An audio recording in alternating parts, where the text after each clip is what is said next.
hey, is my CV not giving me jobs and all of that. So I brought someone, an amazing guest, who is going to talk about how to write a professional CV. Ladies and gentlemen, welcome Daniel. He is a career coach and he's here to talk about the proper and professional way to write a CV for you to land that job.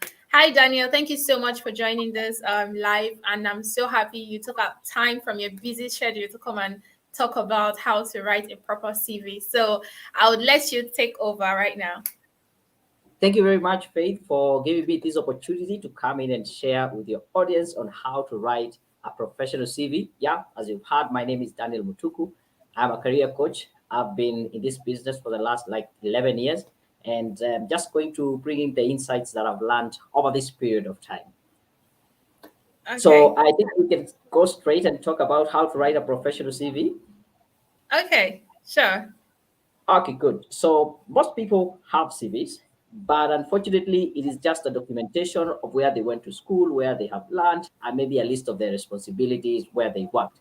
But that is not the professional CV. A professional CV is a document that you use to market yourself. Think about any company that has any product or service, they might use different ways of advertising, marketing, billboard, newspaper, radio, you name it. But you and me might not have the luxury of having a billboard about ourselves, so we use a professional CV. And we need to be very clear, what is it that we are selling? We are selling our skills, we are selling our capabilities, our qualification and experience to the employer. And how you put it on paper is very, very important. Communicating the value that you're bringing on board. According to a very famous study, it is said that the HR or the hiring person, they take about 6 seconds to decide if they're going to read through your CV or not. So the question is, does your CV pass the 6-second test? Most CV they do look like this. And if you look at this CV, I want to ask you, if you give it like 6 seconds and ask yourself, what can this person do? You can see Daniel Mutuku, Kenyan, married, date of birth, ID. You can't really answer the question, what can this person do? And so what I want to tell you, this kind of format is the wrong format, because this information is important to you, but does not communicate how you were able to come in to help the organization with your skills and the value you're bringing on board. So get rid of this section. If we give this person a benefit of doubt, and let's look at their career objectives. I have picked random career objectives, probably even from your CV, because I receive a lot of CVs. And as I show you these career objectives, I want you to ask yourself, do they resemble the one in my CV in tone and style, or even word for word? Here is one I see very often. I am seeking employment with a company where I can grow professionally and personally. What can this person do? As a matter of fact, this statement is very selfish. You're telling the hiring manager what you want to gain from them rather than what you're bringing on board. I have seen another one here. I'm seeking opportunities where I can fully use my skills for the success of the organization. Again, you're very general, you're not very specific. I want to succeed in a stimulus and challenging environment that will provide me with advancement opportunities. Again, you're just being selfish. You're telling them what you want to gain from them.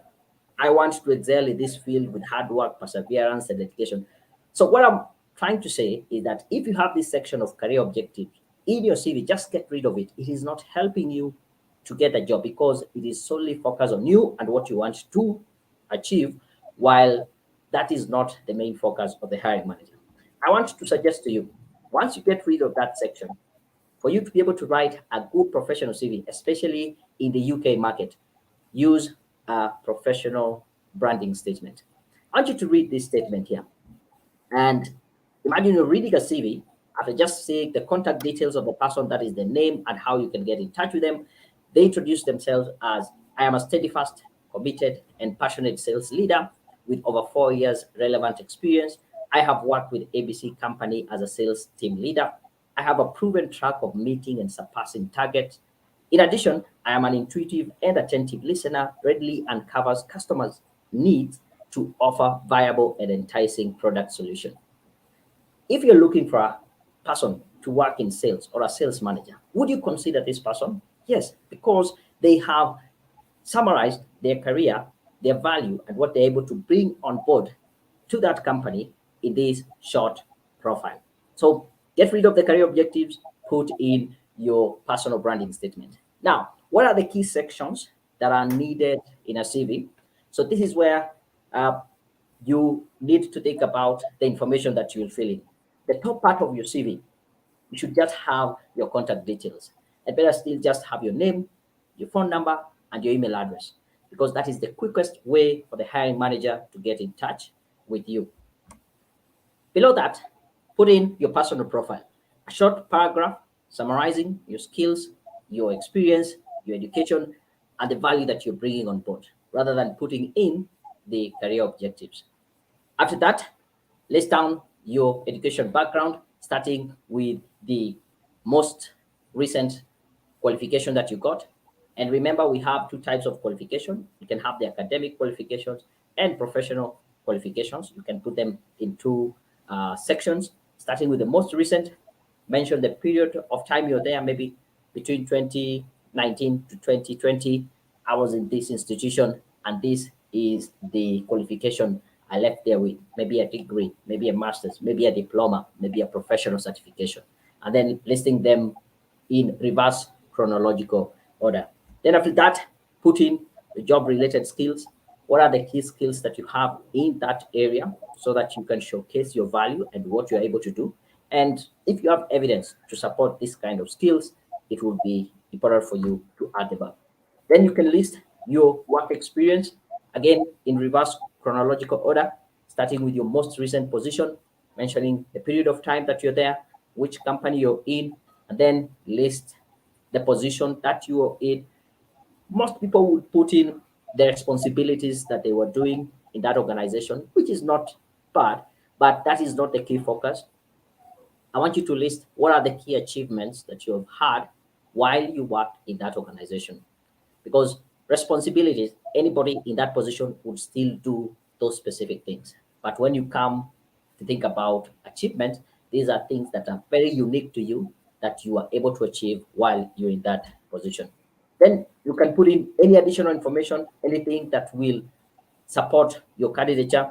This might include any leadership position, any awards that you have gotten, any training and workshops that you have attended, web seminars, hobbies, anything and everything that you feel is going to support your candidature and to show that you are a valuable candidate for that position.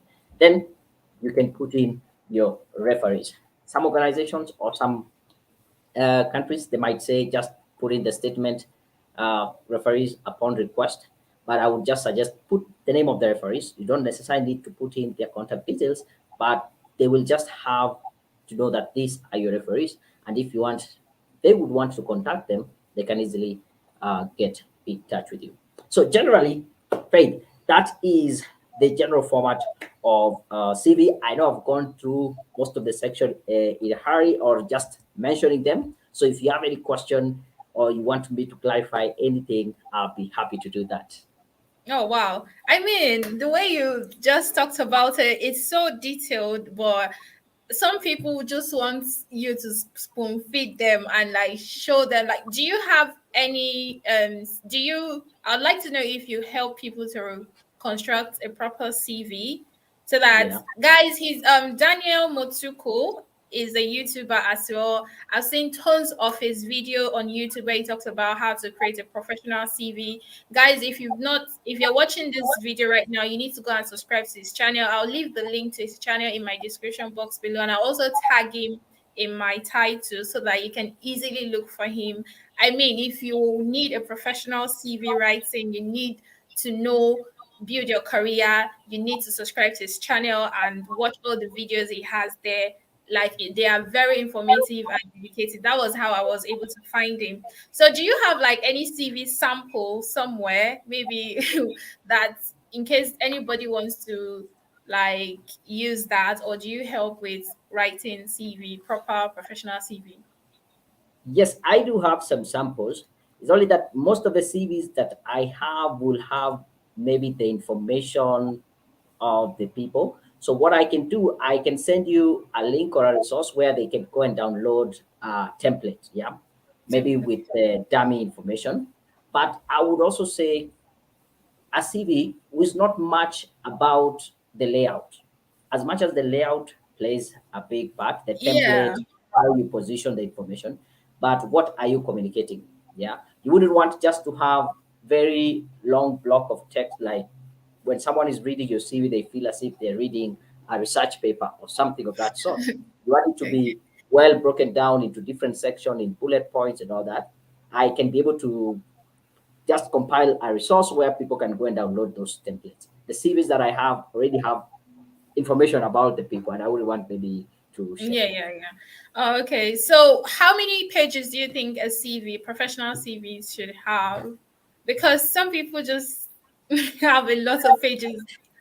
Yeah, very good question. I actually get that question a lot. I would say this, that a good CV is just not so long that it makes the person who is reading it get bored, and again, not so short such that it hasn't covered anything. So the sweet spot would be a CV that is 3 pages. If you can get all the information to 2 pages, that is okay. If it has to go to the fourth page, probably only your referees are there. But have the most important information on page one, and not only on page one, on the first half of page one. It is called the above the fold. If you get your CV, you write it and you fold on a paper like this, the key information should be on the top part of it, like the profile, how they can get in touch with you, and what makes you the right candidate for that position. Okay, yeah, you made a statement where you said that the format, the way it looks doesn't really matter. Is the information in there, which I think is a valid point because some people feel like the design, because there are different templates and formats of CV. So some people think like, okay, if it's this particular design, it will get more considered by recruiters than if it's this design.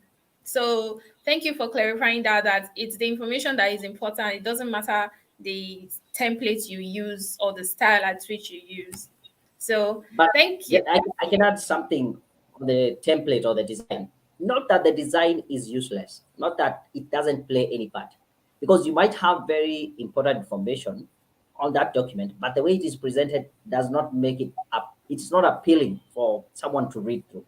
So design Oh, is just to okay. make it easy on the eyes on how they can be able to see the key information and how it has been broken down and they can read through, but it does not mean you should spend too much time and effort making your CV look beautiful or good looking, and you miss the point in terms of the information that you're trying to pass across. Okay. Oh, okay, that makes sense then. Thank you so much for coming on my live. I really appreciate. And guys, he's a YouTuber on YouTube, Daniel Mutuku, and he share information, career, and all of that. So all this CV, he has done a lot of CV videos on his channel, so you can go and watch more in case you're not satisfied with this. And I really appreciate your time, Daniel. Thank you so much. I'm